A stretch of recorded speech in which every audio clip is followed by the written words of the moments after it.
And we are live on what is this, Monday night? Monday night. Monday night. Oh, wow. I must have gotten lost, huh? No, just kidding. We have we have a special guest this evening. We have Shane now he's got two channels now, and the new channel, where did it go here? It is. We're going to put that up in the chat here. That one. Yes, Tanks and Fish. Right. You know, I realized I even went and checked your I checked the channel and made sure that I am subscribed to it, and I am, but I realized that I didn't hit all notifications on it, so we are now. That is all squared away now, finally. Okay. Yeah.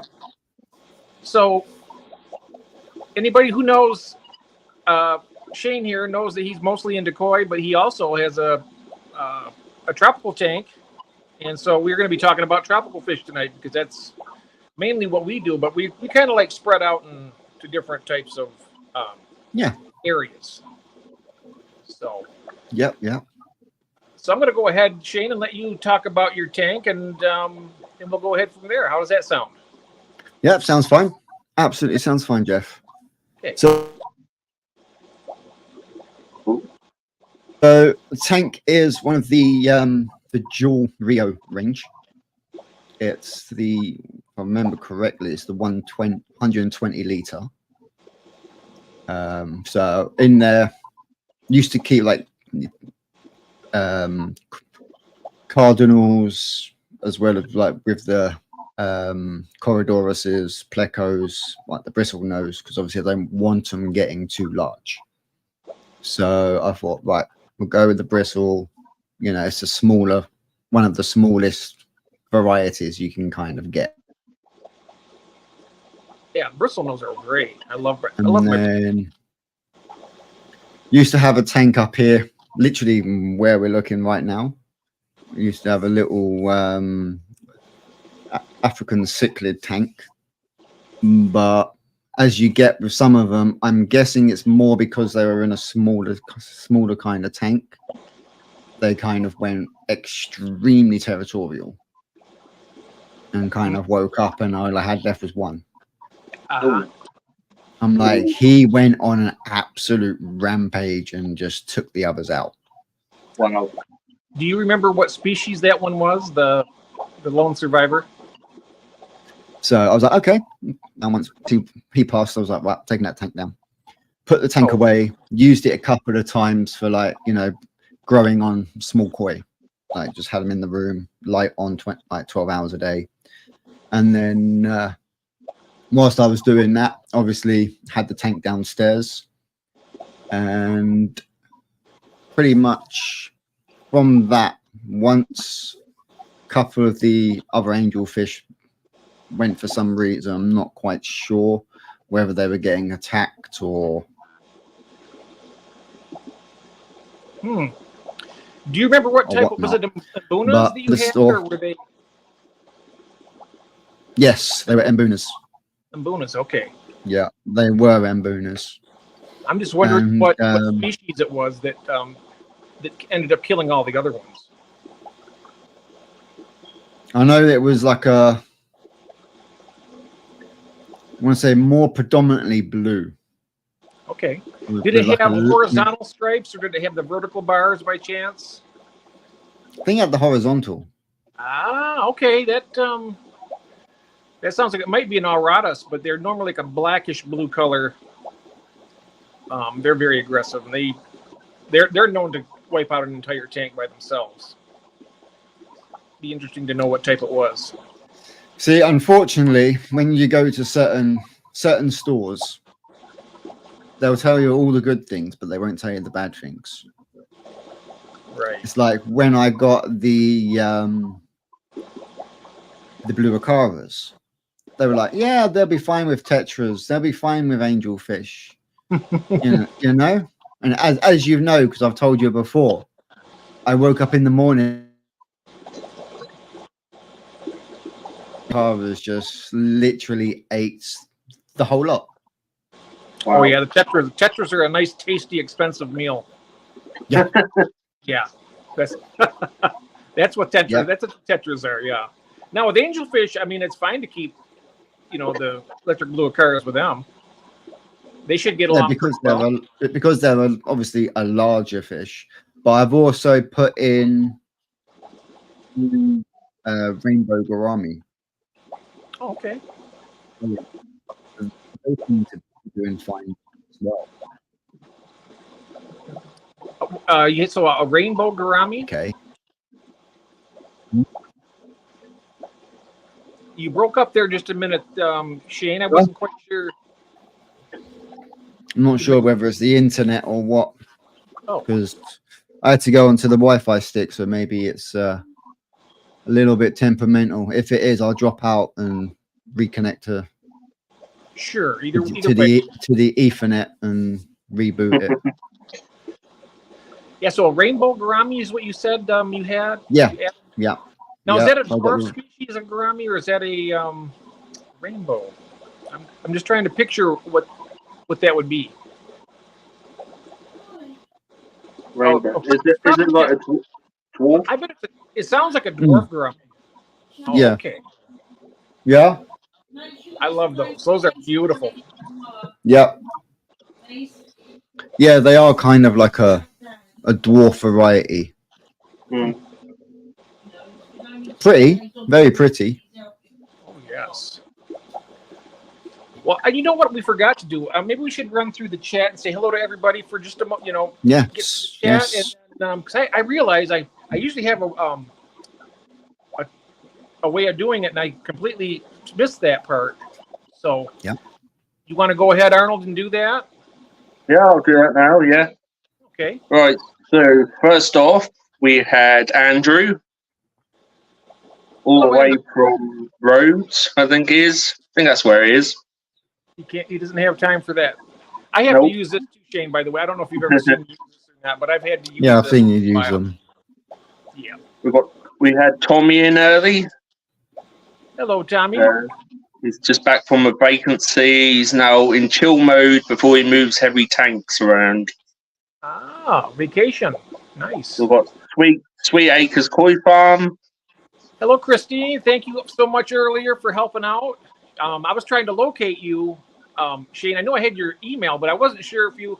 I remember now that you don't have Messenger; you have Telegram. So Yeah.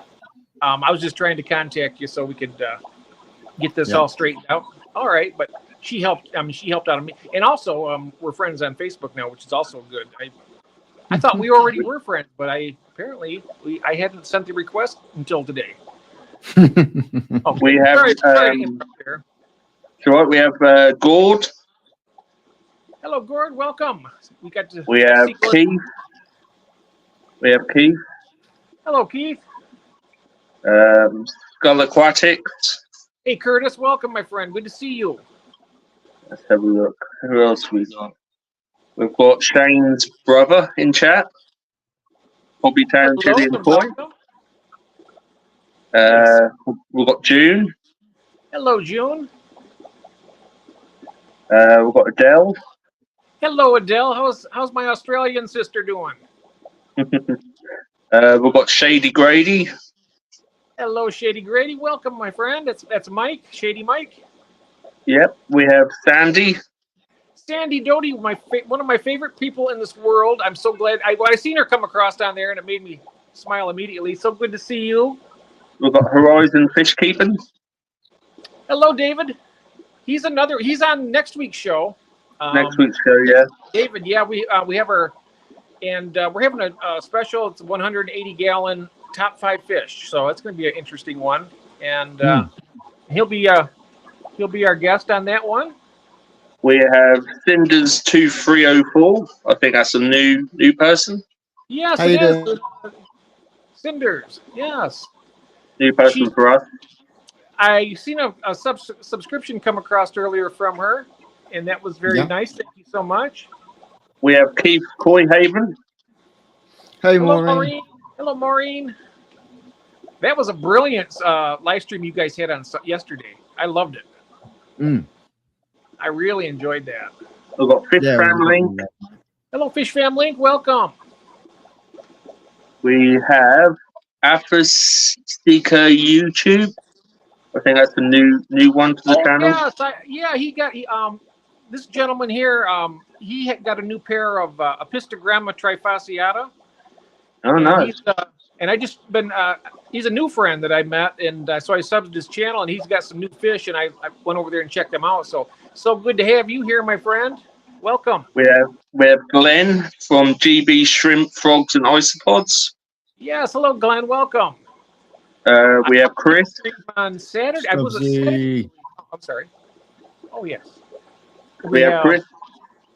Stubbs. Yes. Another gigantic help to me on with getting things squared away. He helped me out a lot. Thank you, Chris, so much. We've got Magnus. Hello, Magnus, my friend. How is Sweden doing? And I think we are all caught up.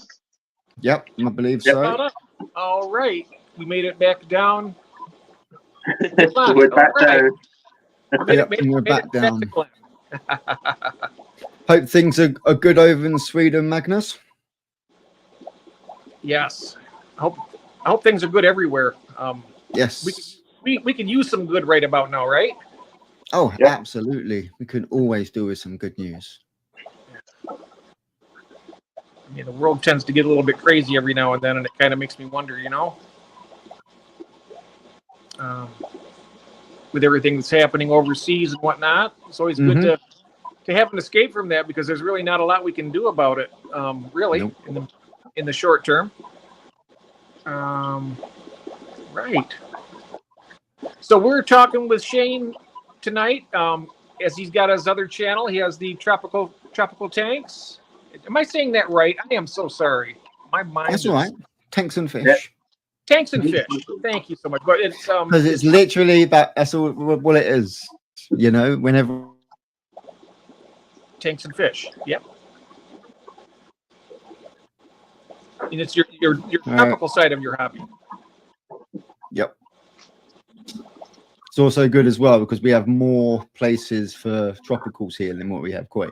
So if I'm always out and about, then there's always something, whether it's one channel or the other, there's always something to do. And Chris, you're absolutely welcome. Thank you very much for having me on the stream yesterday. That was a wonderful stream too. I really enjoyed that. Maureen and Christine are just fantastic. And then as you popped and you were there, I was like, oh.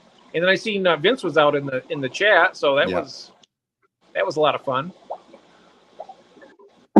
So I have a question for you, Shane. Starting out, Yeah. now of course, right now I know that the koi take up most of your time in the hobby, but let's just say that where would you put the tropical fish as far as work goes compared to your koi hobby? Oh, in other words, they're a lot more laid back, a lot more easy to take care of. That is for sure. Yeah, I could only imagine. I was thinking to myself, I know that. I was like, oh, get an Oscar. No, Dino, we're not getting another Oscar. You know the size of the tank we used to have to keep in the front room for that. No way am I getting another 8-footer. Yeah, don't get me wrong, that tank was absolutely amazing, but jeez. I'd love to get an 8-foot tank. My biggest tanks right now are 4 feet, but I'd love to get at least a 6 foot, if not an 8 foot. Yeah, that'd be wonderful. Yeah, that was a big old tank. Yes. And yeah, I think the plec must have grown to almost the size of like a medium-sized koi. Oh, wow. Oh, they will. They get up to 24 inches. Yeah. Yeah, it was definitely a big one. It was a case of as soon as we come to actually sell the tank, it was like, right, fish goes with the tank. You can bag it up, take it with you, and have a fish. I think that's why I like to stick with the bristlenose plecos. You only get to about 5 inches, mostly at maximum, and that's kind of pushing it. I've probably got one then that's probably getting close to max. I've probably got one that's max now. because I've got 2 in there. I've got one that's obviously around 4.5 to 5, and then another one that's only about 3. Jack's Oh, we just popped have, in. Jack is in the chat. Hello, Jack. Welcome, my friend. We're talking with Shane today, Jack, about tropical fish because he's mostly a koi hobbyist, but he also enjoys the tropical fish as well. So we're just Pretty much started out.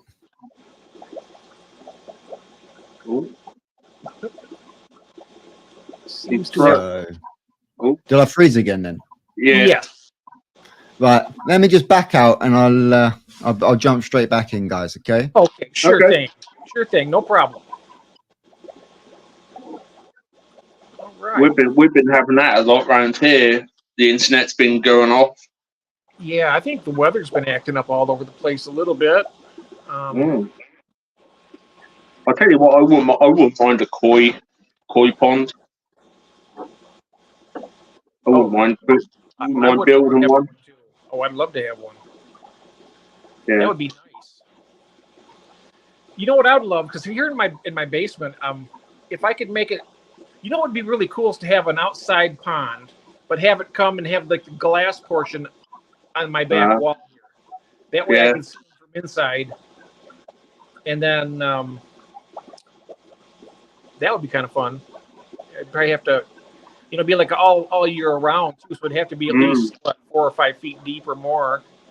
And then Or you could do have a pond, and then you could have like a slider door, and then you could bring them in during the winter. All right, here we are. There's Shane. He's back. Yes, that would be nice. Or have a door like that. You're right. But I would love to have like one glass panel where I could sit like where I'm at in my chair here and just watch the koi at eye level. Wouldn't that be awesome? Well,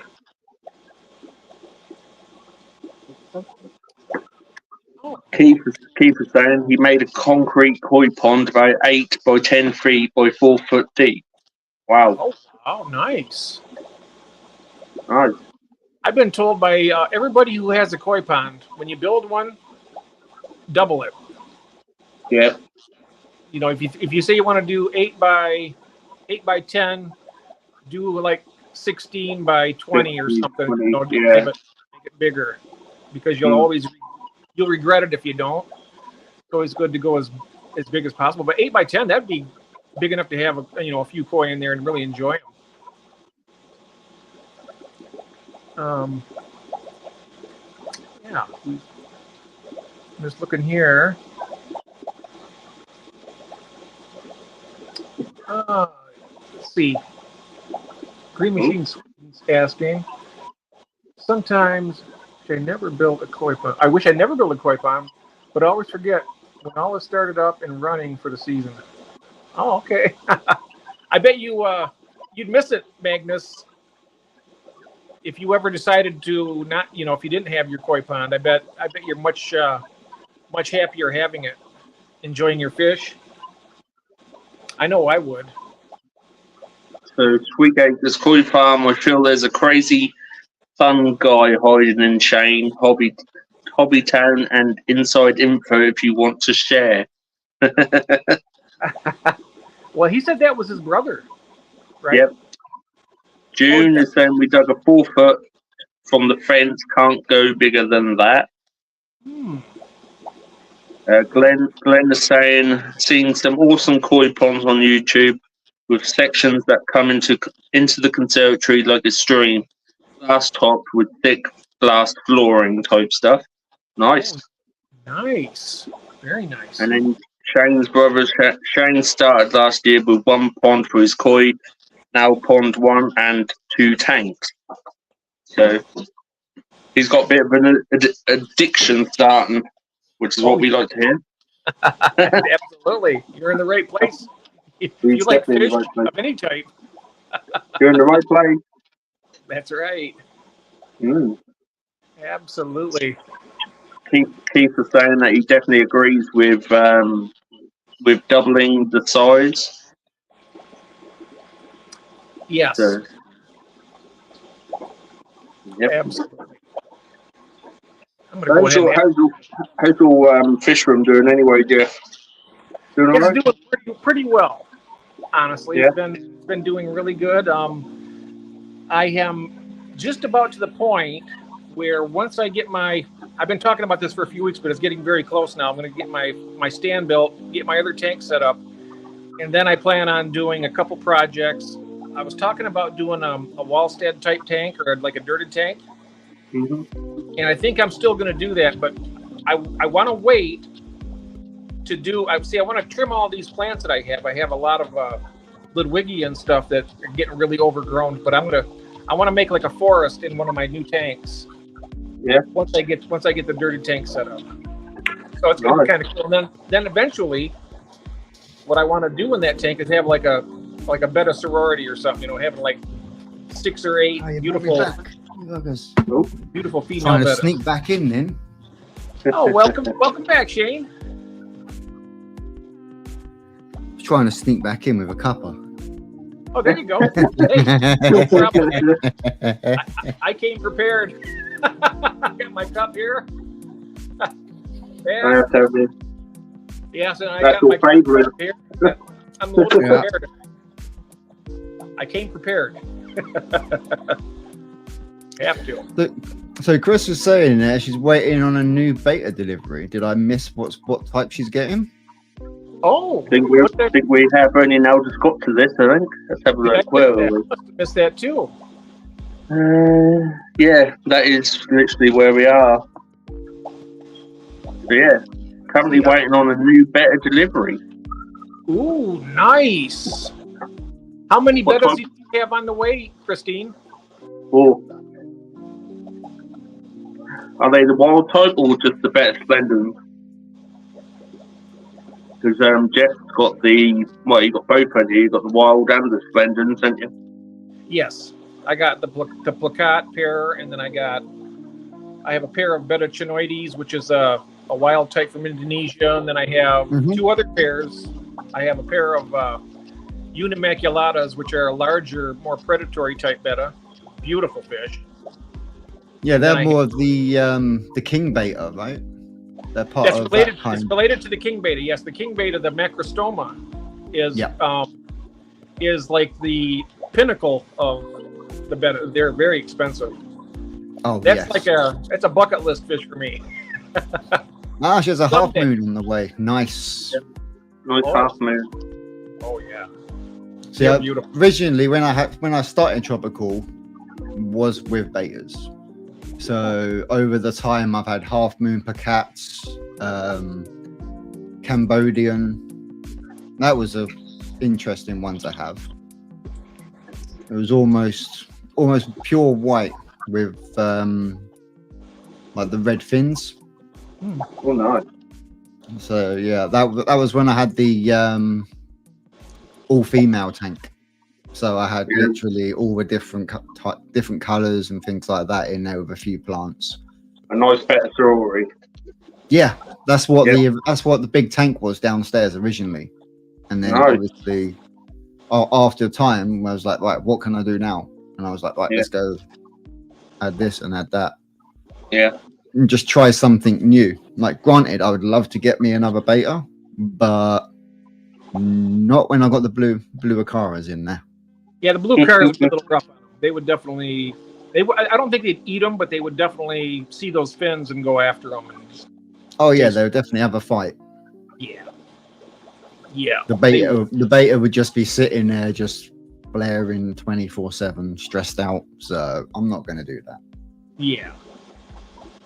I wouldn't. But yeah, when you see like the galaxies and things like that, they're absolutely stunning. Oh, they are. They are very beautiful. I've got far too many betas. Well, you bred them though. You've got. I tell you what, I wouldn't mind having some of those betas.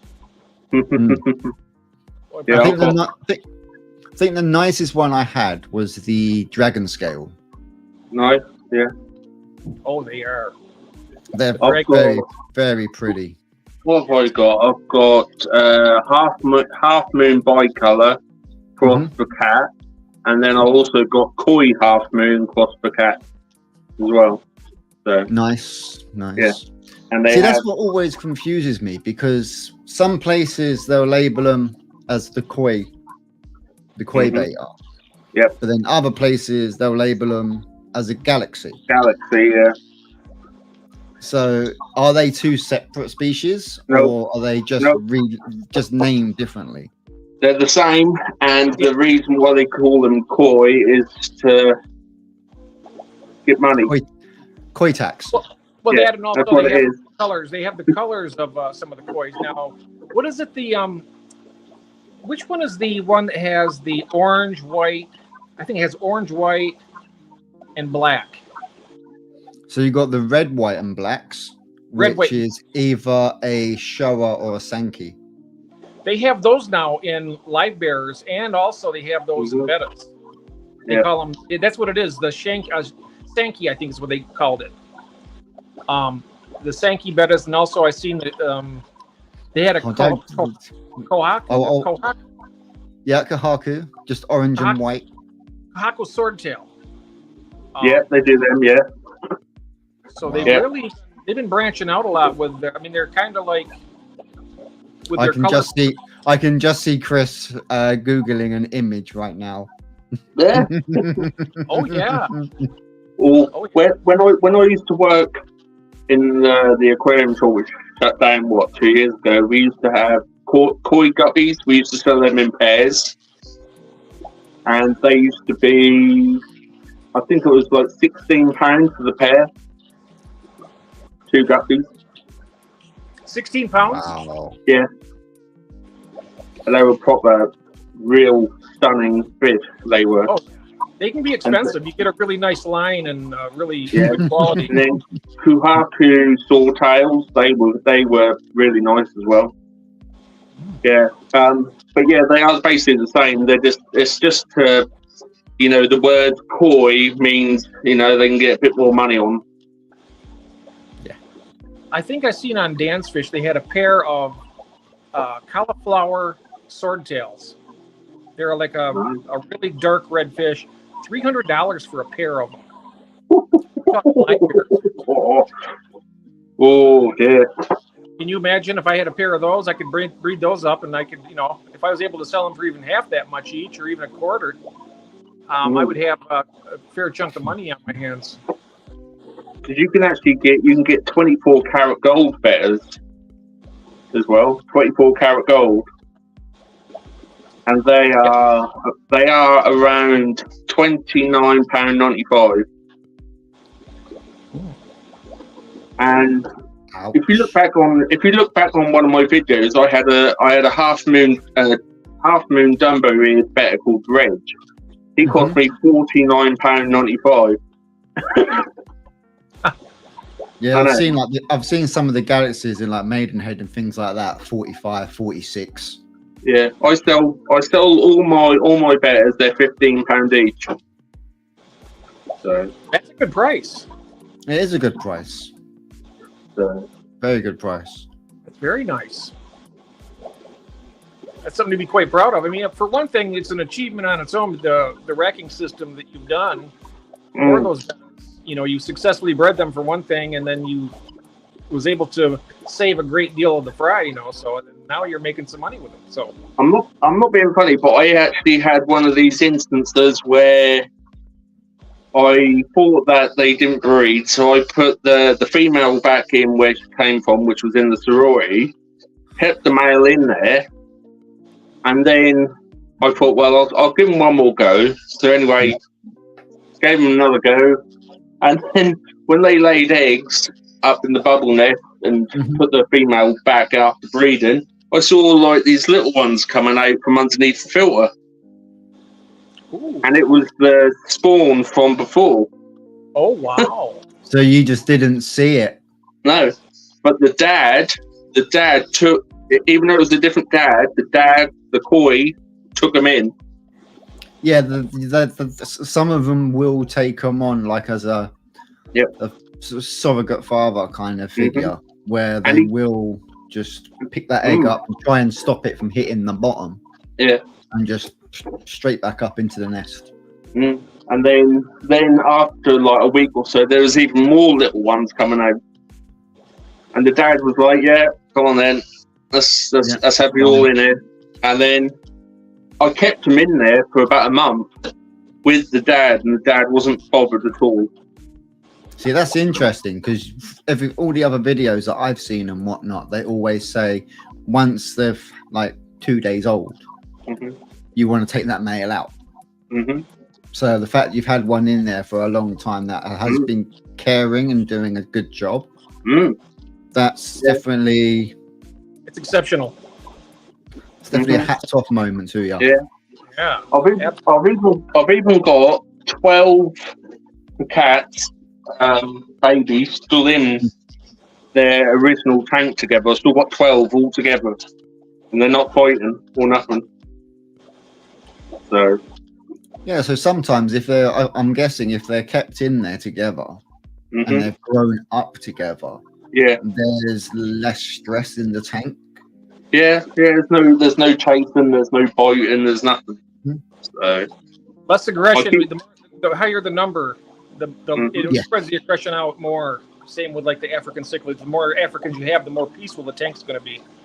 And you know, the thing I always disagree when people are talking about the betta, saying you can't keep, you know, more than one male into a tank.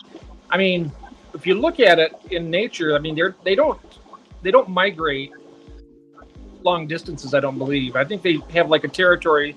As long as you have enough fish in the tank and enough sight blocks, you know, I think you could probably keep, you know, more than one male and then several females and not have too much of a problem. Well, you know, they come from rice paddies, so you know how big rice paddies are. They're huge, aren't they? So I mean, there's going to be loads in there, and they might cross each other's path now and again, but half the time they can't be bothered.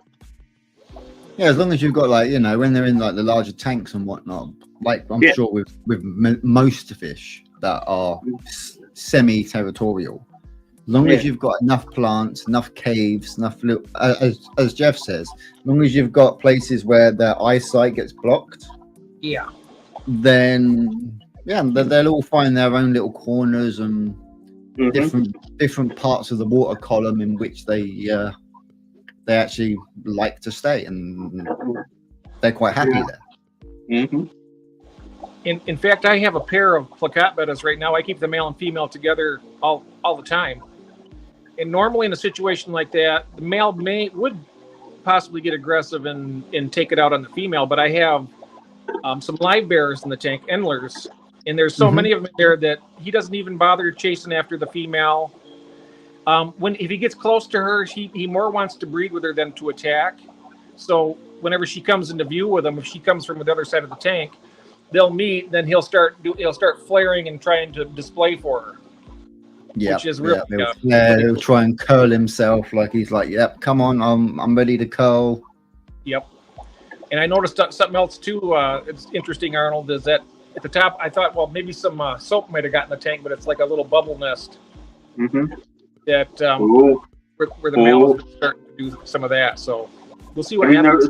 Have you noticed the little egg rabbit spot? Have you noticed that for the female yet? Not yet. No. What's that? The little white spot underneath? Yeah. Basically, I had Deb contact me because I sent a couple of bettas over to Deb's, and she contacted me saying, "I think my betta's really ill." So I said, "Send me a video." So she sent me a video, and she said it's got a white mark on its belly. So I looked at it. I went, "Nah, you're all right. You've just got one healthy female who's full of eggs." So yeah, a lot of people do. I see what they do. Ones that don't know pretty much what it is, when they just see a white spot on the belly, it's instantly, have I got white spot? White spot straight away, yeah. So the mind with keeping is if you're newer to it and you see that, you're automatically going to think, okay, have I got ick? Yep, definitely. So there's always that kind of, you know, scenario. Same as there's things, the koi thing as well, where, you know, you could just do a water change and all of a sudden you get a couple of koi flicking and flashing. It's not because they've got flukes. It's because they've had that water change, Yeah. and it's just slightly upset them a little bit. Mm-hmm. Yeah. About a year ago, I had a red devil cichlid, a female, and I thought that she had gotten dropsy because her stomach got really swollen around, and she was just turning into a balloon. And as it turned out, she became egg bound. I thought it was dropsy, but it did kill her. I had no idea, but knowing now, I could have actually done like how they do with the koi. They kind of squeeze them just gently to get the eggs to come out. That's what, if I would have done that, I might have been able to. I didn't know at the time, but she. I was going to say, is there any other way to actually, like, say, there's ways with like Hoi and things like that where if you don't want to breed them, you can do a certain step where you can potentially get the females to release them. So I don't know whether there's something similar along them lines where you can kind of do that in the tropical, whether, you know, that it would help basically for them to absorb it. Yeah, because there wasn't another male Amphilophus with it, because that's the species. But there's a sunfish in this tank, and she was trying to mate with the sunfish, and there's just the genetics are too different. What's interesting about it is the sunfish actually went through the motions with her. So she just basically started filling up full of eggs, and something about it, she just wouldn't release them. And then I thought, well, geez, look at this poor fish. It looks like she's almost pine coning. She's getting so big that, you know, I didn't realize until after. But then when she passed away, I picked her out of the tank, and I could see some of the eggs were just starting to. After she'd passed away, I took her out of the tank, and then I could see there's eggs coming out, and I was like, oh no. I had her for over. I think I had her, about 8 years I had her. Wow. So, but yeah, that was definitely a learning experience, you know, for that. Yeah. That's the thing about this hobby, you know, there's always something to learn. Yeah, that's cool.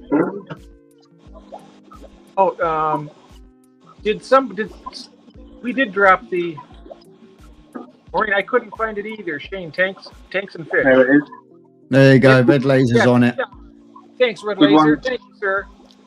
Super mods on it. He is a fantastic mod. He's all the mods I have are great. Greatly appreciate it, everybody. We're up to 19. Greatly appreciate that. Well, once we hit that 50, we'll be able to actually start going live. What do you mean by that? So when I went on to the channel earlier and went on to the live feature, I don't know whether it's a YouTube update, but it says that you've got to reach 50. Oh, to stream from. What about to be able to go StreamYard? I'm not sure, but to actually stream from straight to YouTube, then you need the 50. Oh, do you mean? I think that in the meantime, I mean, you could probably stream from StreamYard. It's free. And yeah, it's that's what I'm thinking. Yeah, we'll Keith's just put it there. Used to be 50 for mobile. Oh, okay. 50 for mobile. All right. You've got 20 subs now. Excellent. Appreciate everybody. So I'll have to try and get. I want to try and get a better, like, put an actual video out instead of just shorts. I don't know, Arnold, if you've ever dealt with Lincolnshire plants. Yeah. They do like plant packs. Mm-hmm. I've had some before from them, but I've got a couple of plants in there that, because I was new to planting, I never took them out the cages, so they're literally just sitting in there in the cages. Yeah. So now they're getting a bit bigger. I might actually now take the cage out, Yeah. split them, and then Yeah. push them actually into the substrate. Yeah, definitely do that. Oh, you got 25 subs now. Excellent. Holy moly! Fantastic. Absolutely amazing. Thank you very much, everybody. We've got My Fish Tanks Aquatics in chat as well. Welcome. Well, hello, John. Welcome, my friend. Welcome in. Yes. Hello, fishy folks. Yeah. Well, you can see this, John. I need to use this to see my chat now because of my eyes, and until I get my my new specs, these things are kind of worthless. I can see distance, but I cannot see up close to read. So You have to get a pair of them glasses that Vince uses for selecting his fry. I think I have. You know, like the big box ones where you flick down the magnifying glass. That's what I need. That's exactly what I need. Actually, my eyes. We'll have to do a GoFundMe page, won't we? Well, I don't want to do that. I'll get them myself, but it's just going to take me a while to save them. I mean, with my copay, it'll take a while to save up for them. But no, I don't want to do GoFundMe. But let's see here. He says, "Hey, Curtis, Laser, Sandy, yes." Yep, 25. And I wanted to, as long as you're here, John, I wanted to mention to you, my sleep schedule is so messed up that I usually, when you run your stream at noontime, sometimes I'm not even awake at that time. You know, it's kind of embarrassing to say that, but when I go to bed at 4 or 5 o'clock in the morning on average, Yeah. I'm sometimes maybe either just getting up or something, but I do enjoy Johnny No Shoes' stream. It's really good. Yeah, me, this is Every Shane. every Friday at 5 p.m. in the UK for My Fish Tank Aquatics stream, because he does it at noontime Eastern Standard Time. Oh, thank you so much, John. I appreciate that. I always try to be supportive.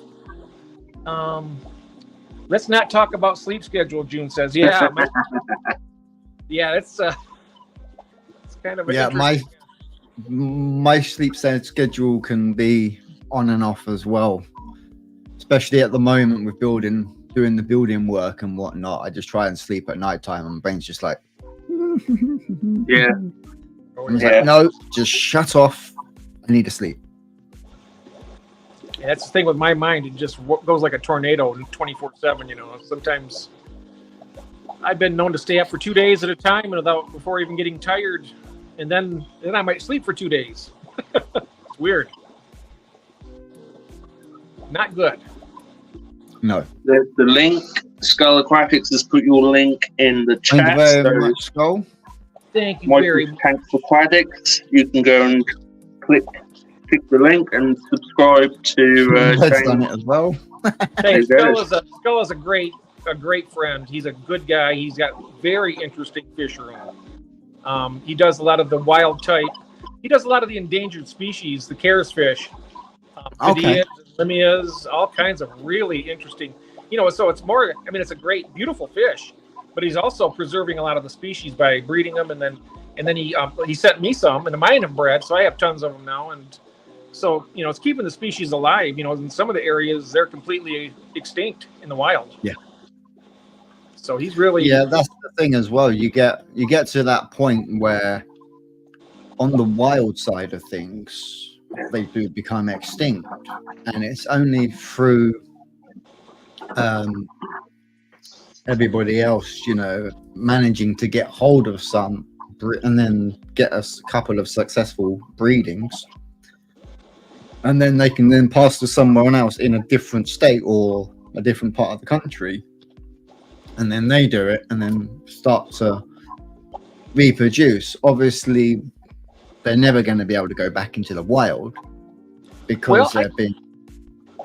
The thing of it is this. Or would I know that there's a species of Mbuna in Lake Malawi that was overfished because it became so popular, and they're still very popular. It's the Chindango solosi. They're a dimorphic. They're more of a dwarf Mbuna. They're really, really cool. But they they became nearly extinct in the wild. And they thought, well, they're so small that they pretty much were. But a lot of hobbyists that have pure strains, they got together and they released, I don't know how many hundreds or maybe even 1,000 back into the lake and reestablished the colony. So if you can get a good area where they will work with you to then allow you to actually do that, yes. then yeah, that's great. But some places where they'll be like, no, they're being bred in captivity, you know, they're not going to survive, so we're not even going to take the risk. Even though technically it's not a risk, because they're going to be probably cleaner, so to speak, than what it would be if they were just all in the wild anyway. So there is that side to it. Oh, look at that. All fish keepers. The tequila have been reintroduced and are doing great. Nice. Excellent. We've got small time tanks in chat as well. Small time tanks. Hello, welcome. Welcome in. Great to see everybody here this evening. I'm glad we're doing the stream tonight. I normally stream on Wednesday at 3:30, but this week my wife has several doctor's appointments on Wednesday, so I had to postpone it out a week. So we're going to be back on the following Wednesday, back on normal schedule.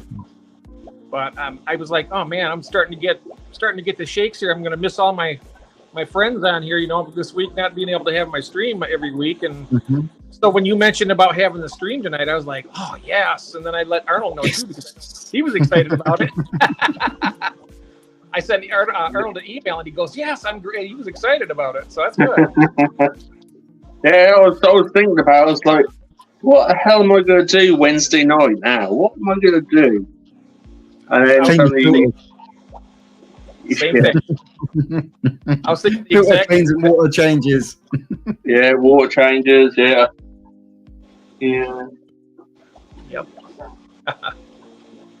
But talking about plants, Shane, have you heard of K2 Aqua? No. Yeah, on eBay, K2 Aqua. Their plants are absolutely amazing. So what would people just recommend with when you get new plants?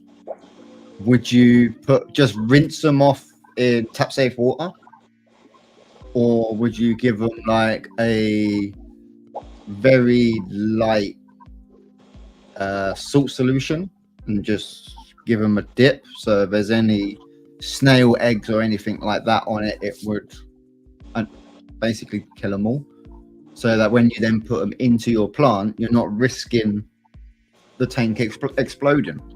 No.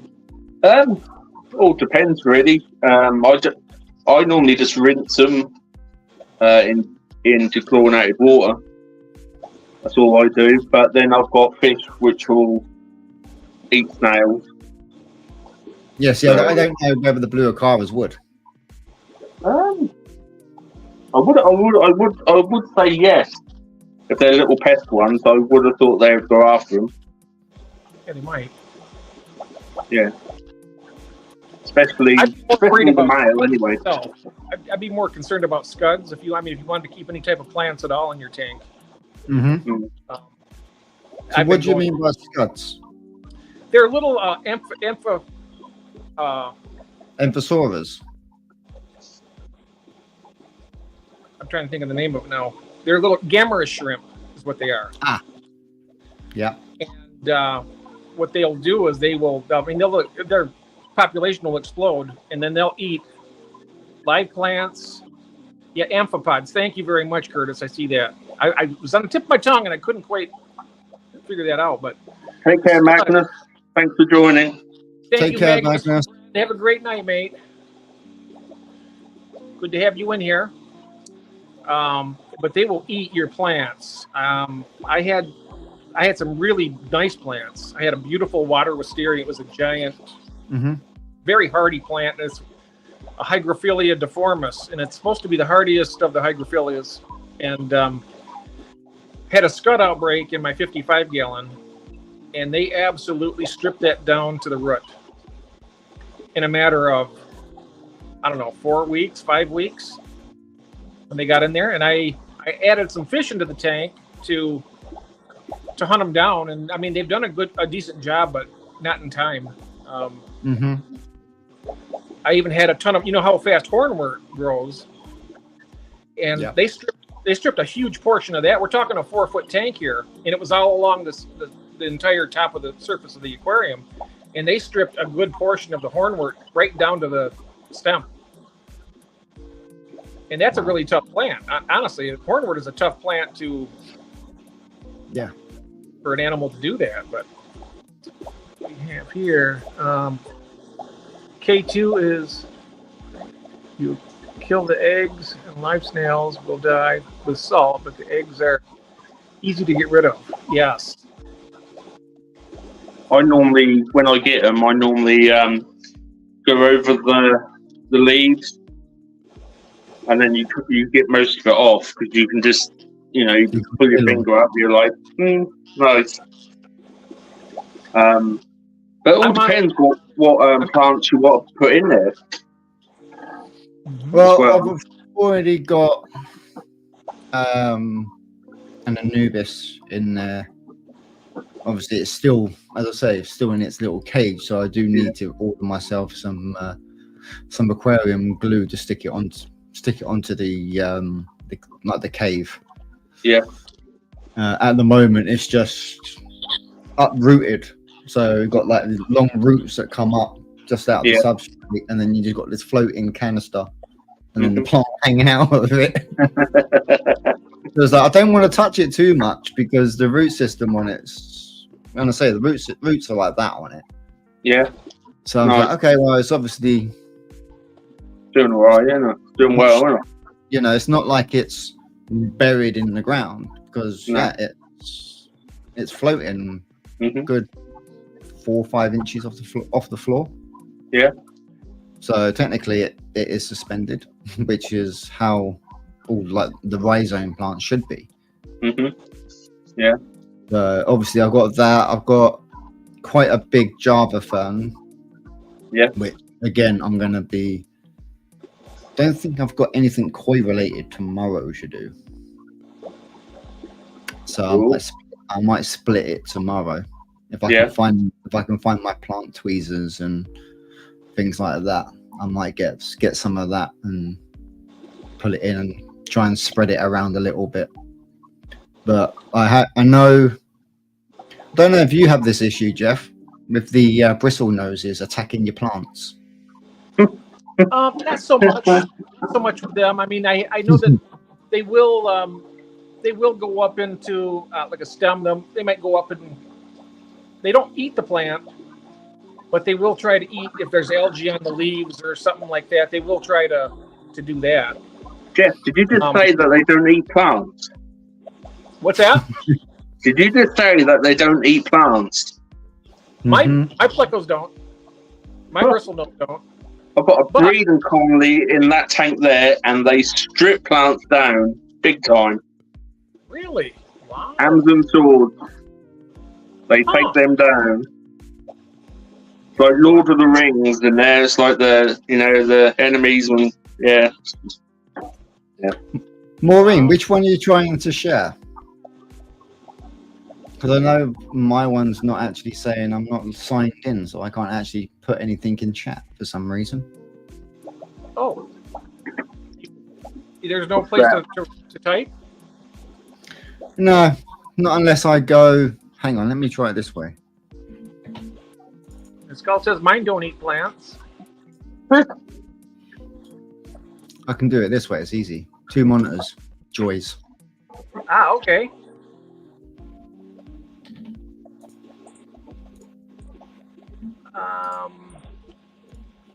There we are. Thank you very much.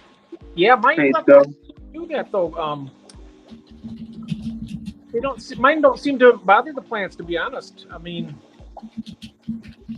but they love to go on like when the Anubias, the epiphytes, you know, they have the stronger, robust. They like to climb. They like to climb on those, and they like to clean the algae up. Yeah, they get some on there, but I've never seen them damage any of the plants. Yeah, they keep going after my Anubius. Not Anubius, Amazon Sword. Yeah, you mentioned that. Yeah, they That's one of stripped the- that. Let me do it. Oh no, well, That's a plant I've never been able to keep alive yet. which one? The Amazon sword. See, I'm not sure whether it's an Amazon sword that I've got. Kind of long leaves that into a point. Is that right? Yeah, that sounds. Yeah, That sounds like an Amazon sword. Yeah. Might be. I'm looking at probably the same one in my tank. Yeah. I know that Keith was telling me because he's pretty good with plants. He says they're a really strong substrate root feeder, and they need a lot of nutrients to survive. Now, I don't do nothing with mine. okay. Yeah. Small time tanks. Yes, it is a. Well, there's a pair of them. They are bristle noses. Oh, Gil's in the chat. Yeah, yes, Gil. I had to cancel Wednesday because of some doctor's appointments for my wife. But so Shane was kind enough to mention he wanted to do a live stream this evening, and I was like, "Hey, that solves a big problem for me anyway," because I was going to have withdrawals from not having my friends here and stuff. So, but this is great. Yeah.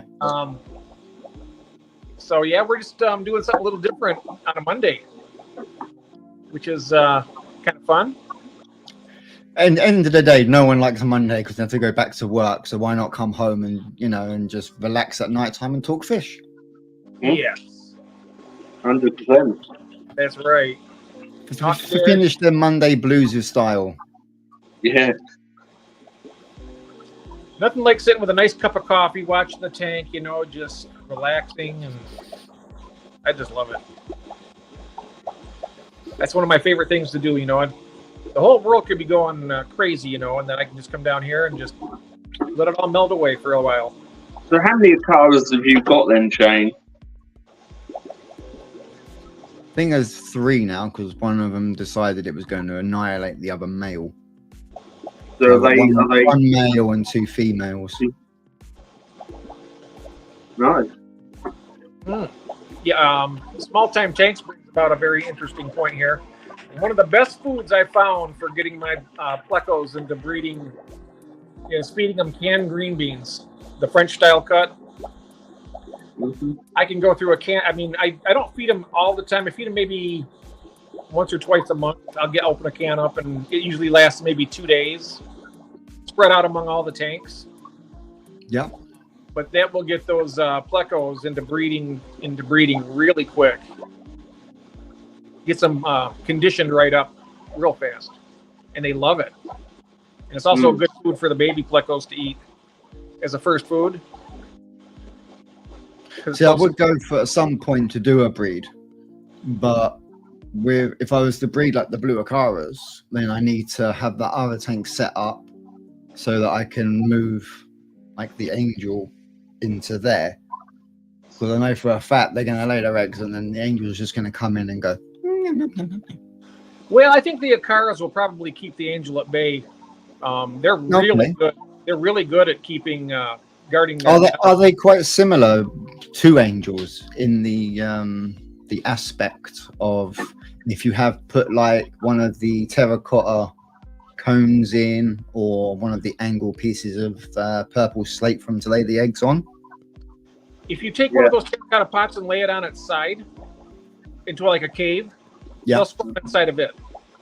Okay, I've got a couple of caves anyway, so yeah, they'll spawn inside the cave or inside of a turned over flower pot, terracotta pot, and they'll spawn in there, and then they will guard that nest. I mean, blue cars are typically not overly aggressive, really. They're not that bad, except when they're breeding. Then they can exert themselves a little bit. And if angelfish came anywhere near their nest, I'm pretty sure that both the mother and father would both protect the eggs. Yep, that's the same way my firemouth cichlids did when they had their spawn. I mean, I had convicts, which are typically a much more aggressive cichlid than firemouths generally. But I tell you what, when those firemouths were breeding, those convicts, they took a beating. I had to move. Now them you've up. mentioned them. They might have been because on the convicts are part of the Mbuna. Nope, convicts are a Central American cichlid, just south of Mexico, down in Central America, like Nicaragua. Maybe they were mislabeled because I'm sure the ones that I picked up, they were labeled them as Mbunas, which will explain why Were they like a round, more of a round rather than long and slender? Let me see. I have some convicts here. I'm going to take myself off camera here for just a moment. Yep. And while I'm doing that, yeah, it sounds like I might have again been misinformed, and they're not. They weren't Mbunas, and they were actually convicts, and they shouldn't have been in that size tank. No. Let me see here. Which, if they told me the correct news, then I'd have been like, "Well, I can't have them." Yeah. I mean, I've got electric Fluocara and a Fluocara, and they breed like wildfire. I think mine are the electric blue. Yeah. Oh. There's a convict. That's them. Yeah. Convict. Yeah. That'll be mine. Now, if they were shaped this type of shape, these are the Mbunas. These are the red zebras. Yeah, they weren't that shape. But this is it over there. That's a male convict. They have in fact, they have babies. I'm not sure if you can see these. I'll go up top here and see if you can see down there. Much light there. Too much. Convict and do it. Oh yeah, you can see the fries. See the little fries down there? Yeah, I see them. It's good now, going. He's protecting. He came up to the camera here. Yeah, he's like, get away. He's guarding. And they have the leucistic gene in there. So in other words, their great-great-grandmother was a pink convict, which is, and so all those fry, I don't know if you can notice them, but they're all pink.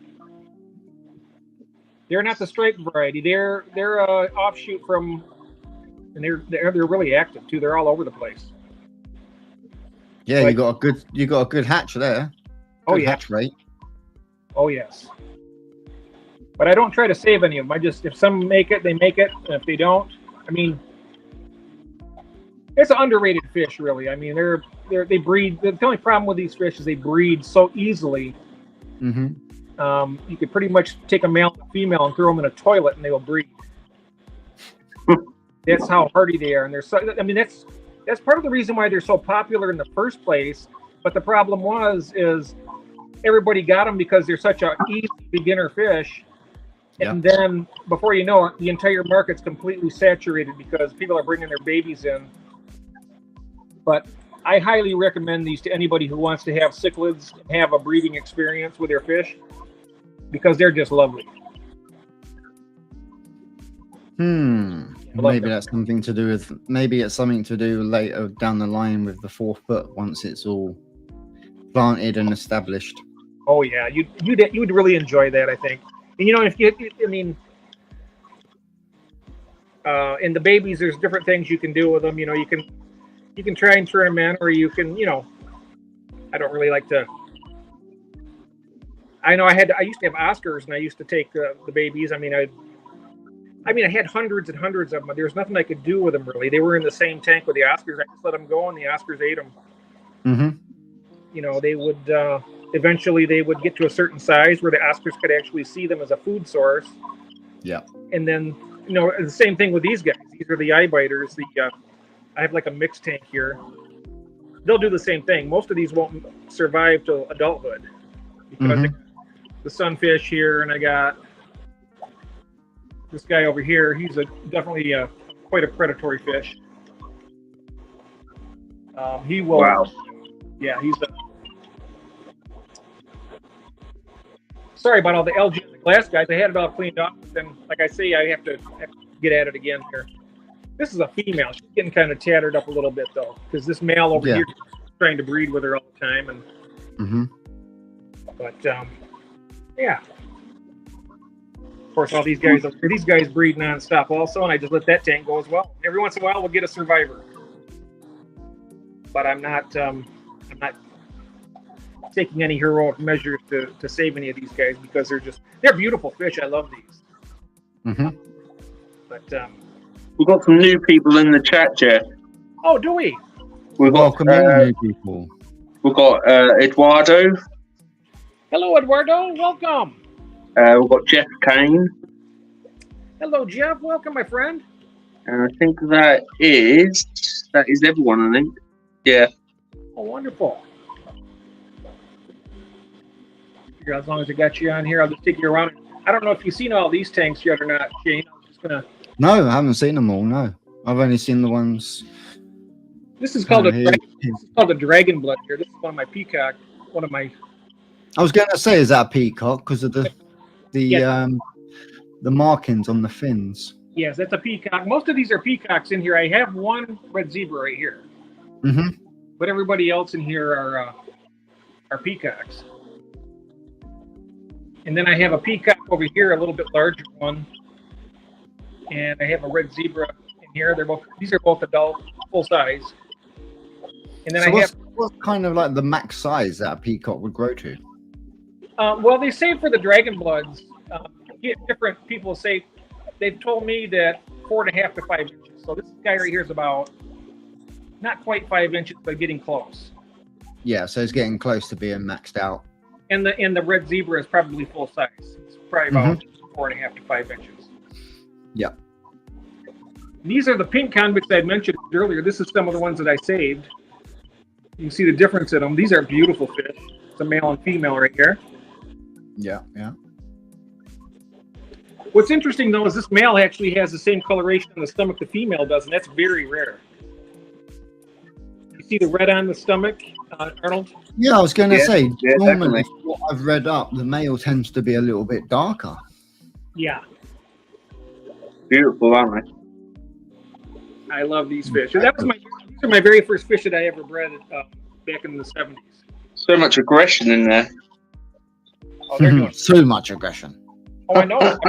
So they just kill each other all the time, and Oh, I love it. Love it. here is the plakat Oh, female. it is. Yeah. She's a cellophane, but she has some of the dragon scale on her back. And then the male is right here. Look at it. He's got some nice coloration. Oh, definitely got some good color. Here's the female. You see, he's not overly aggressive with her. But see, all these endlers in here, he keeps his attention, so he doesn't really worry too much about it. Mm-hmm. See, a friend of mine was asking whether you could put a male beta in with guppies. Oh, that's a male right there, yep. And Yeah. these are endlers. These are endler guppies. Yeah.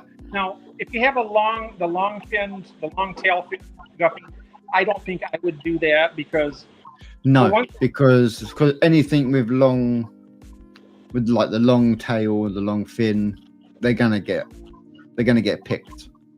yeah, because they're too slow But to as you say, if too it's slow like to that, evade one thing. This fish right here could outswim a long fin guppy. Yeah. It's because he's got a shorter fin. He's faster. Now these little endlers here are very quick, and they can get out of harm's way. You know, drop of a hat. They could be from one side of the tank to the other if they really wanted to. They're just a lot quicker fish. Yeah. But they don't see. He doesn't lunge at these guys either. He just very peaceful tank. I think it depends on the, individual beta. I think. well, yeah, because obviously each beta has their own personality. Yeah, and you might end up picking a beta which has got a bit of a screw loose. Mm-hmm. Yes. Kind of like my cherry barb, right? I have a cherry barb that basically took over a tank of crebensis and have a nice large paradise fish in there, and he's basically the tank boss. So very unusual situation there. Having a fish that's 1.5 inches long, bullying fish 4 times its size. We have aquariums, animals, and me in chat. They're from New Zealand. Well, welcome, Yeah. New Zealand. That's Good fantastic. morning. Yeah, good morning to you. Here's the father to all those peacocks. Shane, I wanted to show you him. Oh wow. Absolutely beautiful fish. And these Is are that so Casanova? easy to take care of. That's Casanova, yep. My wife Yeah. named, Even I know him. Yeah. but they're beautiful, easy fish to keep. I mean, I even have a nice, a large convict in here, and they get along great. Look at this. Yeah.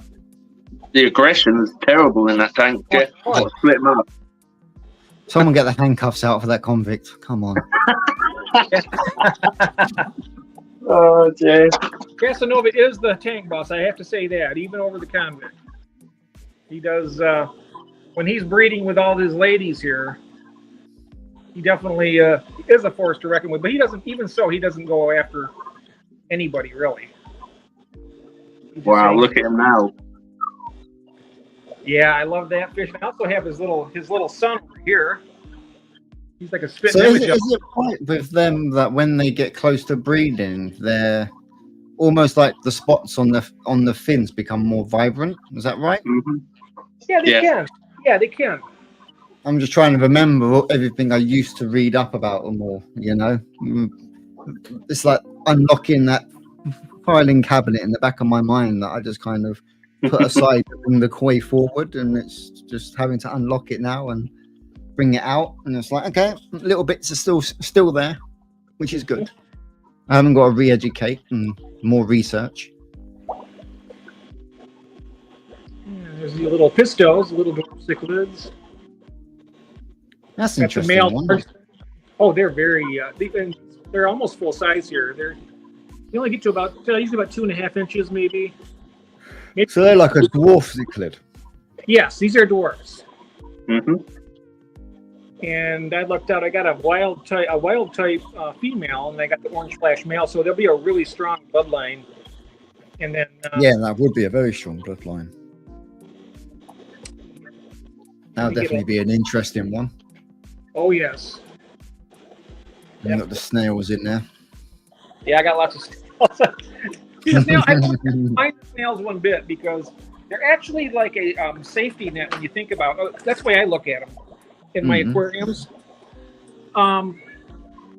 You can throw, you put your food in the tank, and some of it might get baked behind the under the sponge filter or something where the fish can't get to it.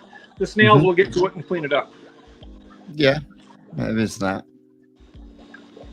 But there's the albino cribs, and then there's the tank boss there, that little male cherry barb.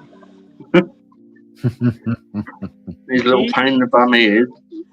But the thing of it is, once I moved a female black molly in here, because the male black mollies kept trying to breed with the female cherry barbs.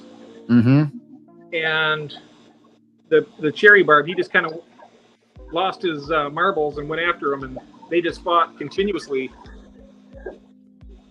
Oh, this is Ludwigia, yes. Yeah, Keith is asking, have you got any? I have a little bit of Ludwigia here, yes. Just a little bit. This is one plant, guys. This is just one plant. It comes up from that one stem, and once it hits to the surface, it's spread out like crazy, and it has so many roots coming. Okay, so that's what you're supposed to do, Ludwig. You're supposed to let it reach the top, and then it spreads out. Well, you're not supposed to, really. Yeah, but it's good for certain fish that like to, hide within the roots and. Oh yeah, I mean, for breeding, this would be ideal for like live bears. I mean, they could be plenty of room up here to hide out. Yeah. But the only problem it blocks all the light coming down to the tank. So this, my phone picks up the light a little bit better. It's much darker than what we see on the screen here. It's almost like the light's off completely. Yeah. And I'm kind of worried. I don't want my Java moss to. I mean, it's good in low light situations. I still got a lot of it here, so I just don't want it to die out. Yes. Light down to it. There's the paradise fish, who was the tank boss until the cherry barb took over. Interesting. But anyways, let me get off the screen here and get back to you guys here. Yeah. So yeah, one question I did have for you on when you were saying about breeding your betas. Did you just let them stick their bubble nest onto the the side of the glass, or did you use a little bit of bubble wrap and just let it float? No, I used the floating plant. I think it's what we got here. Not red root floaters. It's Is it water lettuce? yeah, water lettuce. That's the one. And the male built a massive bubble nest underneath, like loads of water lettuce. Yeah, because I've seen some people using like literally just a little square of bubble wrap and just letting that just put a bit of string or something on it, like a little bit of line or something like that, and just have it over the lid, so it holds it in place. So when it comes up, it's not moving it and destroying it. Even a thin sheet of styrofoam over, or even put an Indian almond leaf in. It takes it a couple days to sink usually. That always will work too. Yeah, I found with them, because I haven't used it myself because I didn't need to drop the pH at all at any point. But I think I was correct with that. Dropping the almond leaves, drop the pH. Yeah. But a friend of mine, they tried putting one in, and they had it in there for a week, and there was no tannins or anything like that. And I was just like, did you boil it? Did you put it in a bit of hot water first? And that's why it hasn't leached out. Because from what I remember is if you have a little bit of hot water to them, it just gives them that little bit of a softness. So when they go in there, then it just leaches out everywhere. But then again, it said on the packet, just literally take it out of the packet and just put it straight in the tank. I must admit, I've always had success by just like you say, just taking them out of the packet and just putting them in. So, but I guess it's different for everyone. Yeah. But if anyone is going to start breeding better, you've got to be prepared to put a lot of time and effort into them, because the babies, they need, like when you jar them up, they need to be done every 2 days. Water change. Yeah, to keep them clean. Yeah. Yeah. And then they need to be fed every day, twice a day. So you've got to think of the food bill. Yeah, and then you got to think about it. Do you go down the size of baby once they get to obviously a certain size? Then you got to think about, are you going to go down the line of small, almost powder food, or are you going to go down the line of the baby brine shrimp or something like that to give them that protein? Yeah, I use clover leaf essential first fry powder. That's what I use for them to start off with. And whenever I do water changes, I use frozen Cyclops. Yes. I use that.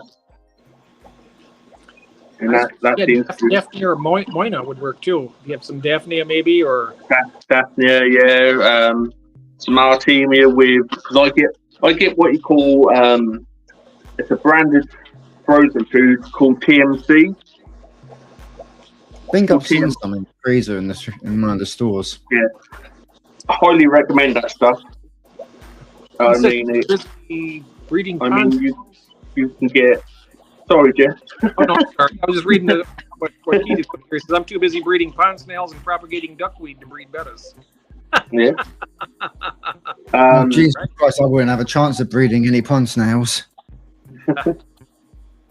So, the TMC foods, you can get brine shrimp with garlic, brine shrimp with aloe vera, brine shrimp with added vitamins. You can get all sorts, and that's helped my my baby betters no end. It's $3.69 a pack, so you pay for what you get, really. Yeah, well, what are you doing? Like a 10% each time? I do No, I do 50% in all the jars. Yeah, it's the thing when they're in jars to it when they've got them in like a small tank. Yeah, In like a tank, you can get away with like a 15, maybe a 20%. But as you say, when they're in a small jar, you've got to do a 50. Yeah, I do the ones which are in the tank. I do a 50% water change once a week in there, just to keep them healthy. I do about 20% on most of my tanks when I do it. I do it every 2 weeks. Well, you know my schedule, don't you, Jeff? Your schedule, I know you keep busy every day. I have a magnetic board up in front of me with all the schedule. I have maintenance books. I have it all written in a diary, and I have to. He has a complete process of everything that he does. It's just very, very substantial what he does. He does a lot of maintenance. That's what you have with 28 tanks. Yeah, that's what I have too. But I found that when I was doing water changes like every 4 days to a week, every single week, I was doing 50% water change, sometimes maybe even a little bit more, maybe a little bit less. I found that once I stopped doing that, I've over the years, I've noticed that gradually moving into this new, where I'm only changing 20% of the water about every 2 weeks, my fish seem happier to me. I mean, they breed better. Of course, the plants will grow better with more nutrients. So I don't know. I'm not really sure. I mean, I water changes are essential. I know that. Yeah, like I've watched videos with Father Fish and whatnot, where he says when you've got a fully planted aquarium, it's like one of the worst things you can do is a heavy water change, because you're literally taking out all that, most of the nitrogen out of there that the plants want. Yes. So it's more of a case of that 10-15% water change, or as and when you need to top up from evaporation. Yeah. Sometimes that can, from what I was seeing, that can be enough. There you go. Gord put another good product. It's North Fins. That's really good stuff. That is. That's what they use in Canada. That's what Chris Dubbins used. It's cool. Well. Yeah. Oh, that's good quality food. It really is. He sent me some in the mail, and I still do. I have so much food that I haven't really gotten into the North. I opened the North Fin for the bettas, and I've been feeding it. I'm going to be doing a video on, because they love it. Really good quality food. But yeah, he. I think that I'm not sure if he's becoming a brand ambassador for North Fin or not, but he should, because he has a great channel, and his fish seem to love it too. I've watched him when he fed his fish some of the North Fin. Yeah, and it's a Canadian company too. Is this allowed to you guys? I'm not sure if it is or not. Another thing is try and get some terrarium plants or house plants to grow out of your tank. I've got pothos and I've got philodendron and two lucky bamboos. And I'll tell you what, I have no algae in that tank, which it used to always have algae. And the water is a lot clearer. Yeah, I've seen people using peace lilies and things like that hanging out on the top of aquariums. So again, Chris, if you're still here, I reckon your idea is possible. I have been doing some research. So she's got a peace lily that she's thinking about putting into a bog filter out in the pond. Yeah, I reckon if it can be done with an aquarium, it should be able to be done out there. For peace lily, the only thing that needs to be wet is just the roots. Yes. Try not to put bits of the stem in. Yeah. So if you can get some kind of, how, you understand what I mean. You got the the fence hang on flower beds. Yeah. Like the little troughs, like the little round ones. Yeah. Something like that you can just hang up. Yeah. Drill a few holes in the bottom so that when you put peace lily in, just the roots are in there. Something like that is what I was thinking. Yeah, definitely. Because peace lilies are actually, well, I did some research and apparently if you put any of these stem in, it could poison your fish. Mm-hmm. Oh wow. Because I remember my local fish store before their main boss come back, they were selling terrarium and house plants as aquarium plants. Oh. So basically, I bought some back. This was ages ago, and I bought peace lilies. I bought loads of these house plants, and then within a week they were all dead because they shouldn't be underwater. And I lost a lot of fish because of the peace lilies. So that's something to think about as well, Chris. Yeah, just make sure you stay on the Koi channel. Research is key. So yeah, a little bit more insightful into your idea you was thinking of yesterday. But no, anything like that to put in your, to grow out of your aquarium is ideal, and it keeps the pH and all your nitrates and everything. Well, if I remember correctly as well, nowadays you can actually buy the same kind of design. So they've actually now made them where you can just literally almost like a hang on in instead of a hang back. Yep. And it's just a little tray that you could just stick a few plants in. Yeah, literally what I've done is I've actually got two small pond buckets. Yeah.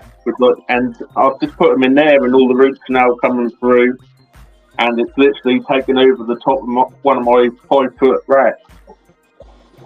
So it's nice. Yeah, look, thing is though, would you do that with if you're going to do it in an aquarium, would you do that on like an open tank, or would you just cut a section of lid out? You could do it on both. I've got it on both. My 5-foot top row, that's got cutouts where I've put the little baskets, and then some of the other ones I've just cable tied it to like the light wire. So whatever works best. June's got a question about this. What do you do for the light for the plant? Luckily enough, my lights are about that far off the tank, so they're quite high up. So the plants are still getting that light, and when it hits I don't know what you call it. I think it's polycarbonate. It reflects the light back. Ah. So yeah, it's really. I might do a short video on it. But yeah, it's done amazing so far. I'm glad I've done it, to be honest. Definitely. Yeah, I'm just trying to think if my little light is downstairs or if I've got it up here. Oh no, I have it up here. Ooh. So yeah, this one was £24 for Amazon. Oh nice. And yeah, that's what I used to use for my planted tank. Oh nice. Yeah. It's got blue and white adjustment, 8, 10, 12 hour. Even got the moonlight mode on it. Yeah, nice. Yeah, that's ideal. The price of it,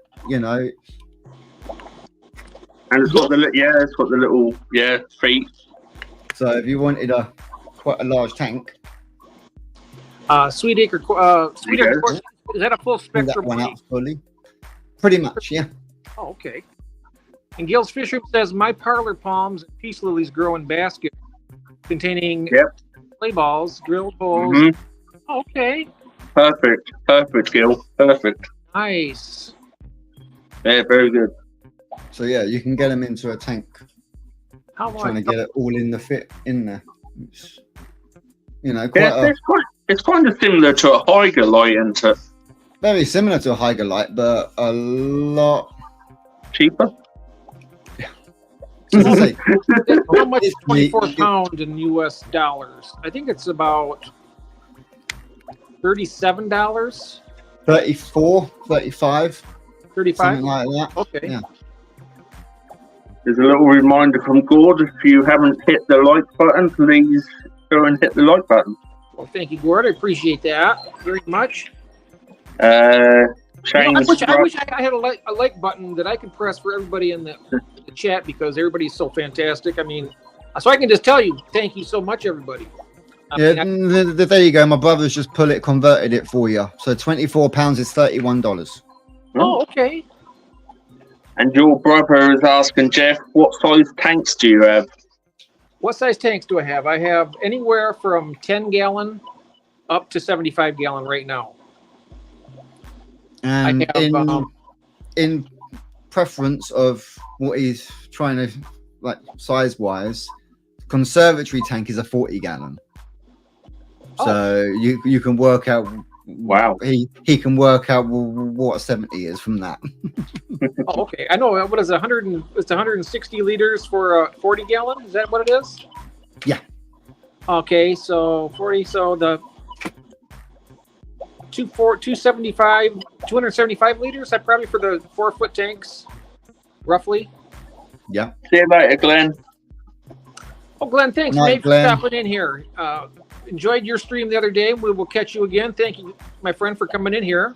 And I'll be joining into some more of them streams. Now I'm on that side. I'll be making sure that the channel is aware of everybody. Yeah, nice. I found that's great because, as us, I mean, for me personally, I've never kept koi or goldfish, but I think it's really important to network into other areas of the hobby because I think of course. it enriches it. It enriches it so much. I mean, I'm still trying to convince Vince to get a tank, a tropical tank, but he I'm not giving up. He sold his 4-foot one he had. Oh, did he? Yeah. After he'd done his last spawn, it was like a case of they got to that size where they went out, and at that point it was a case of right, that tank's gone. That was like its large bon voyage, so to speak. I see. Well, as long as you're still drawing breath, that something can change. We'll get him into a tank yet. A little.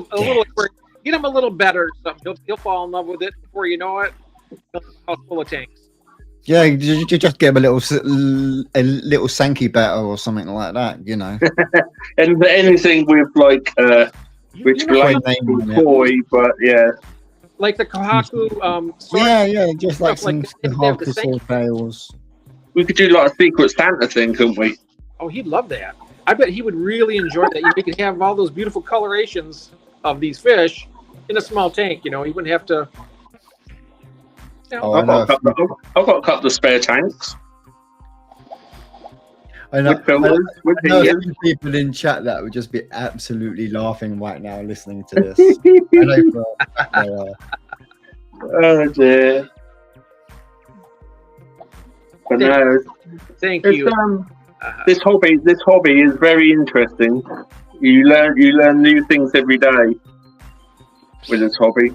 And I mean, I used to work in an aquarium shop, and even then I thought, oh yeah, I work there, I know everything now, but you don't. You learn so many new things in like a few hours.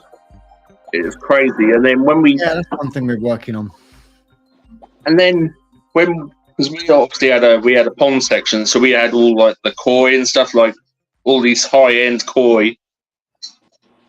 And I mean, it was lucky we had like the posters up in front of us with the names and everything, because we had an artist come in, and he said, I would like to to paint some of your koi.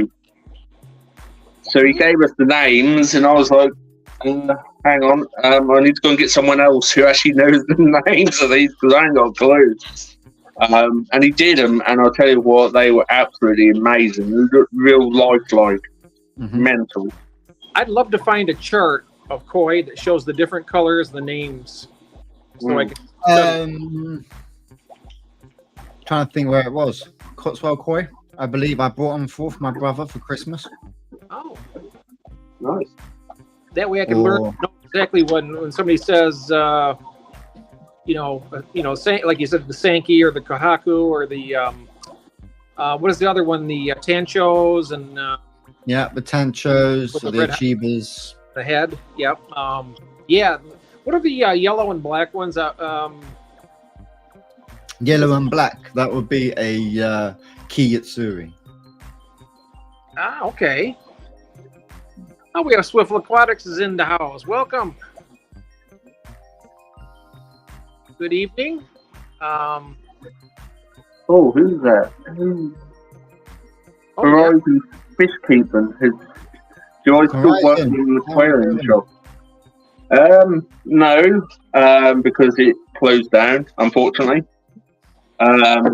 But I am on the lookout. I am on the lookout for a proper, like a unit, to open up my own shop. So, we spoke about that before. It's very expensive. When we were talking, don't get me wrong. You're going to do what you want to do, but if it was I would just run it from my house, and then just ship. and unfortunately, in our tenancy agreement, it states that we can't run a business from our home. Okay. I know here I can. But I have a business license to.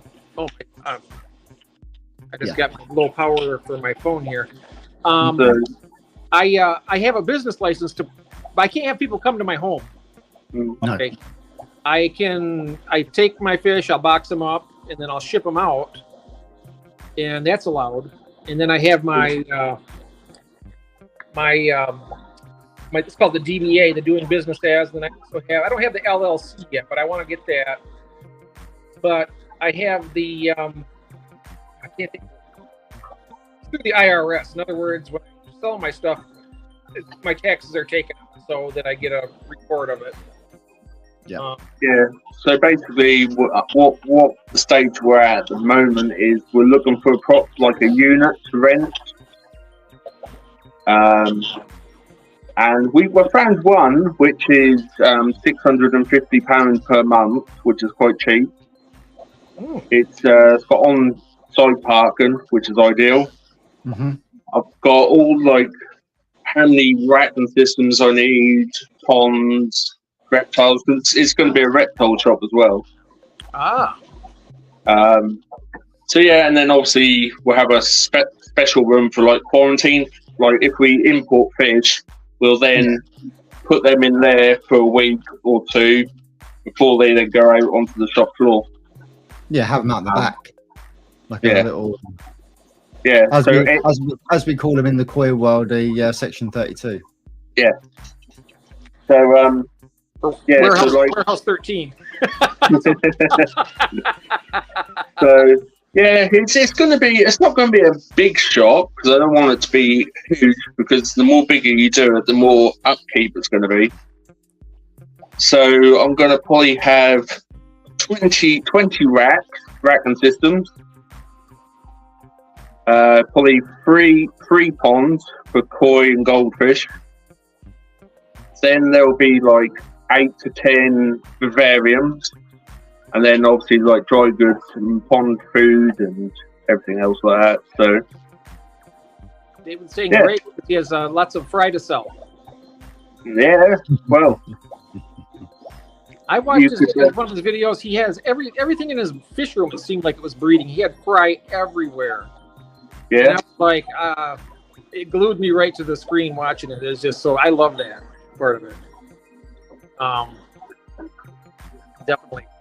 Let's see. But yeah, that is the main goal at the moment. So, and also I've got two sons, and they can both join in as well. Yeah. Elfish has joined the chat. Hello, Elfish. Oh, hello, Elfish. So my wife, she'll join in as well. So it's just like a family business. But the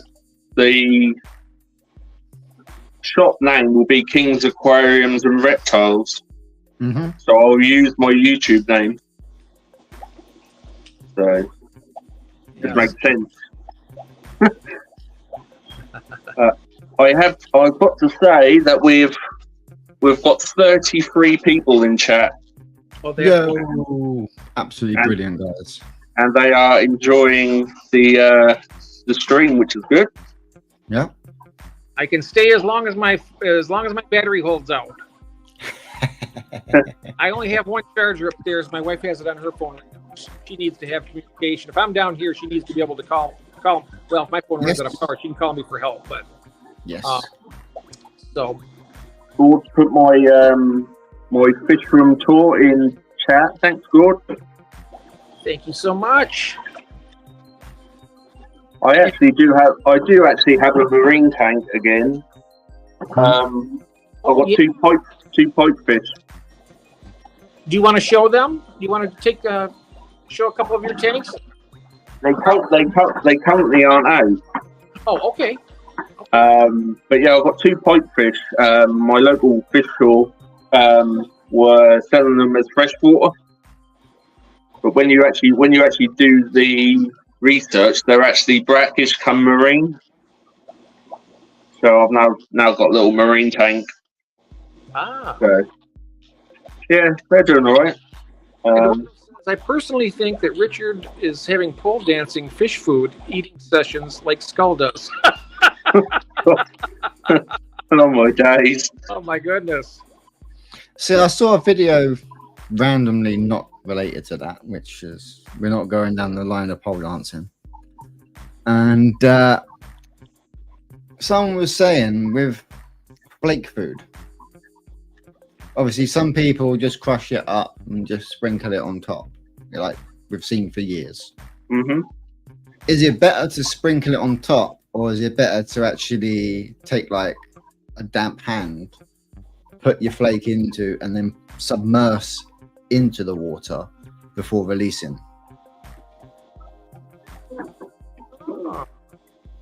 I just put it along the surface. Mm. Yeah, because I normally put a little bit on the surface, obviously for the angel, but then once it gets round to the return for the filter, it naturally blows it under anyway. Yeah, I will sometimes put my fingers under the water and I'll just kind of rub them together and the food will drop down. And I think it goes down the lines of depending on what you've got. If you've got ones that feed up in the water column, sprinkling it on top is fine. But if you've got mid to bottom, then putting it just under, like Jeff said, and just doing it that way, it just drops the food down quicker, so that the ones that are on the top don't just hammer it, and then the ones underneath go without. I always try and make sure it goes in the flow straight away. So then it just gets taken all around the tank, so everyone gets a bit. So yes, that's one of the things I like about the hang-on back filters. I do that with mine when I'm feeding the 55-gallon because, some of the fish that hang out down at the bottom, by the time those endlers get through it in the tiger limias, they are so fast and voracious, they'll eat all the food before it even gets down there. Yeah, I find that with the carvers and the angelfish, by the time they're finished, there is nothing getting down the bottom for the other stuff to kind of get onto. Because even though I feed the algae wafers, obviously break them into quarters, spread them out to make them actually, keep their senses awake, not just I'm gonna sit here for 5 minutes and just eat. Yes, I'm gonna sit here for 2 minutes, eat. Oh, I can still smell it. and then Yeah. they're off somewhere else searching again. So it keeps them more active. Yeah.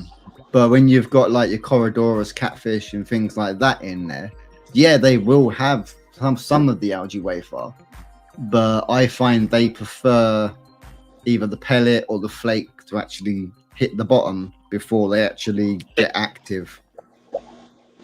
Aquariums, animals. I mean, thank you so much. And I will. Oops. And also, my battery's running out of my laptop as well. Okay. I may need to wrap it up here, gentlemen. Yeah. Looks like the power is starting to go, and I want to be able to have enough power to hit the end button Yes. before it fails on us. Mm-hmm. But we, other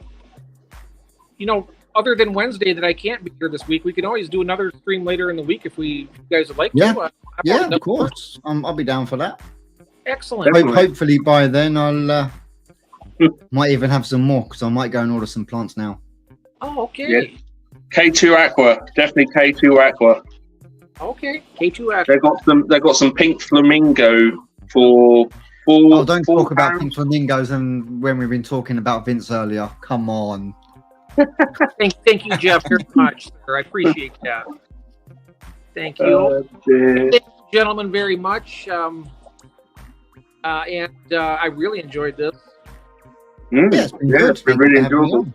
It's been very fantastic, Oh, I had an idea too, by the way. It's kind of an interesting idea. Now, what it is say if you had an unlimited budget, and this is going to be another live stream, by the way. How would you design a koi pond if you had, say you had all the money in the world that you wanted to do it any way you wanted to without having to worry about any repercussions? And what we can do is I'm going to see about if I can do it with AI on mine. Because I have an idea for one, but I don't want to give it up here. But I have an idea for a pond that would be really good year round. So, because I don't have any koi, but if I did, I think this is the way I would like. Yeah, I'll have to try and find a program that I can use to build something. Okay, let's we can that's something to think about for the future. Yeah, something to talk about through emails. We can try and work that out. If not, add me up on Telegram and we'll go from there. Yeah, sounds great. Well, thank you, and I want to thank the moderators. I want to thank everybody in the chat. You all are fantastic, and I love you all so very much. And you gentlemen, thank you so very much. And You're welcome. Don't No forget worries. now, because we're not going to be here on Wednesday, but we will be back on our normal time next Wednesday. But we may have another video later this week or on the weekend. But you got to remember now, feed yourself, Feed your family. and Feed your addiction. feed your addictions. They have to eat too. Okay. Bye. Bye-bye, everybody. Take care, everybody. Have a great week. Have a great one now.